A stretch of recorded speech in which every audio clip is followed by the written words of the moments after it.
C'est super le fun ici, il y a tout le temps de quoi faire. Je suis en télétravail, moi, 100%, puis je vais le rester aussi dans le futur. Fait que on peut pas espérer mieux que d'être dans un vaste étendu. Quand on va, mettons, ça affirme, ils disent « Ah, c'est tellement le fun parce qu'on décroche, ça fait comme changer d'être devant l'ordinateur. » Fait que ça fait du bien aussi, des fois, changer d'air, d'aller voir les vaches, les poules, tous les animaux, ça affirme. J'ai été un petit peu saisi au printemps là, avec l'épandage. Mais tu sais, moi, Valleyfield, oui, c'est dans le Grand Montréal, mais reste que c'est un endroit qui est assez rural. Fait que tu sais, c'est des affaires que j'avais déjà tout été comme mis en situation. Mais je te dirais que j'ai vraiment pas eu de difficulté d'adaptation. Vraiment pas. Tu sais, Saint-Ézéard, tu sais, les gens ne savent pas peut-être parce qu'ils n'ont pas checké sa map, mais c'est comme à 35 minutes de Québec. Fait que, tu sais, c'est pas si éloigné que ça non plus. Tu sais, nous, notre ferme, comment ça fonctionne, tu sais, on travaille pas 7 jours sur 7, de 5 heures le matin à 9 heures le soir. On a quand même une super de belle vie, là, sociale et, tu sais, on a des congés puis on en profite. Ma vache. Alors, j'ai une vache que j'aime plus, là, mais faut pas le dire aux autres.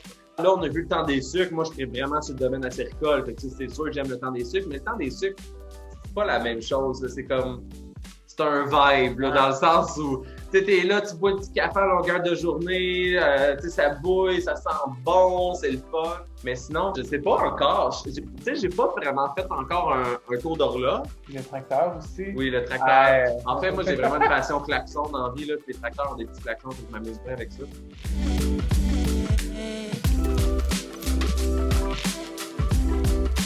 On aimerait ça se donner, mettons, un an, là, tu sais, un peu une année, voir ensemble, puis voir comment c'est aussi. Puis, à date, moi, j'ai zéro inquiétude. Je pense qu'Alex, c'est la même chose parce que ça va super bien. Là. Je pense que ça peut pas aller mieux. Si on a une mère porteuse ou si on va vers l'adoption, c'est quand même des délais d'un peu 2 ans. Fait que si on veut pas des enfants à 40 ans, il faut quand même y penser rapidement dans notre relation. Oui, effectivement, même David que David. Tu sais, ce qui est quand même super intéressant aussi, c'est qu'on se fait beaucoup écrire par des couples homosexuels qui sont comme « Hey, nous, on a passé par ce processus-là. Si vous avez des questions, si vous voulez, nous, on peut vous aider. Que ce soit la banque mixte, que ce soit au Québec, que ce soit l'adoption à l'international, une mère porteuse. Tu sais, on sent que tu sais, le monde, là, c'est ça, on va se faire épauler et on va faire un tour d'horizon de nos options. Sérieux, c'est juste de l'amour, puis on en reçoit beaucoup, puis je pense pas que tu peux te tanner de recevoir de l'amour, tu sais. Il y en a qui disaient « Ah, je veux devenir influenceur. » Non. Tu sais, nous autres, on a des projets d'entreprise ensemble, on veut, tu sais, moi, je vais toujours, la ferme va toujours passer en premier. Mais tu sais, l'amour du public, c'est incroyable.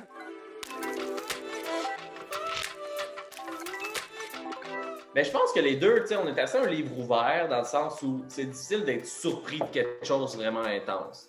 Tu sais, on est vraiment transparent, tu sais, l'authenticité, c'est une de nos valeurs. Mais il y a plein de choses qui me surprennent Alex, là, genre à chaque jour, là, entre autres, genre sa générosité. On a une amie qui fait du télétravail avec 3 enfants en bas âge, puis il nous dit « Je pourrais y faire un souper et aller les porter pour l'aider. » Mais c'est parce qu'une amie, c'est une voisine. Oui, je sais, mais qui dit ça dans la vie? Moi, à chaque fois, je tombe en bas de ma chaise et je suis comme... C'est tellement une bonne personne. Mais peut-être de quoi qui m'a surpris, mais de quoi que je trouve ça...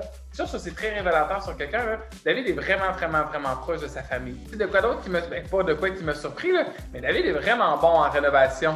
Je vous le dis. Non, mais c'est vrai! On a déjà commencé des rénaux, là, ça fait partie de nos projets communs. Après ça, on va faire un beau poulailler pour nos poules pondeuses. Mais je pense que les deux, on est vraiment complémentaires aussi dans nos champs d'expertise. Puis on a comme envie de développer des projets puis d'inclure aussi la famille. Tu sais, Alex est sur la ferme avec son frère, puis peut-être de faire un projet tous ensemble. Puis ça a l'air de pouvoir marcher, là, à suivre dans les prochains mois. Je pense que le conseil que j'aurais à donner, c'est de le faire pour les bonnes raisons. Bonnes raisons, je veux dire, tu sais, L'amour est dans le prix comparativement à d'autres émissions de télé-réalité, c'est pas une émission qui t'inscrit pour gagner en popularité. Tu t'inscris parce que tu as réellement une quête amoureuse. Puis après ça, je conseille aussi 100% aux gens d'être eux-mêmes, tu sais, à travers tout ce processus-là, parce que c'est facile de charmer quelqu'un en faisant croire que tu es quelqu'un d'autre, mais tu sais, nécessairement, si tu fondes de quoi avec cette personne-là, tu vas être dans sa réalité, là. Je pense que le conseil, moi, que je donnerais aux candidats, là, c'est de pas oublier que ce qu'on demande à nos prétendants, prétendantes, c'est quand même un sacrifice dans le sens, comme David dit, d'un déménagement. Fait que, tu sais, d'être reconnaissant, de dire, tu sais, je sais ce que tu vas faire. Pour moi, c'est quand même gros. Fait que laisse-moi, tu sais, te prouver que je vaux vraiment ce sacrifice-là. Parce que tu as souvent l'impression, en fait, que c'est comme si les prétendants devaient charmer l'agriculteur. Ouais. Mais tu sais, en vrai, c'est un peu... Il y a aussi l'inverse qui est applicable, dans le sens où les deux, vous êtes dans une quête amoureuse. C'est ça, un couple, en fait, c'est beaucoup de donnant-donnant.